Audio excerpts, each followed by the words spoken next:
సీఎంగా మళ్ళీ అన్న వస్తేనే అమ్మ ఒడి అనే పథకం కొనసాగుతుంది, చిక్కటి చిరునవ్వులతో మళ్ళీ పిల్లలు బడులకు పోగలుగుతారు అని చెప్పండి. మళ్ళీ సీఎంగా అన్న వస్తేనే చేయూత పథకం అందుతుంది అని చెప్పండి. మళ్ళీ సీఎంగా అన్న వస్తేనే రైతు భరోసాగా రైతన్నకు తోడుగా నిలుస్తుంది అని చెప్పి కూడా చెప్పండి.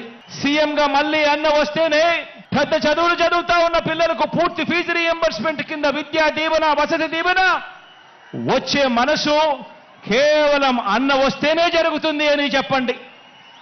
సీఎంగా మళ్ళీ అన్నను గెలిపించుకుంటేనే బటన్ నొక్కితే నేరుగా నా అక్క చెల్లెమ్మల కుటుంబాల ఖాతాల్లోకి ఎలాంటి వివక్ష లేకుండా, ఎలాంటి లంచాలు లేకుండా నేరుగా డబ్బులు పడే పరిస్థితి రావాలి అనంటే మళ్ళీ అన్న ముఖ్యమంత్రి అయితేనే అని చెప్పి ప్రతి ఇంటికి వెళ్ళి చెప్పండి.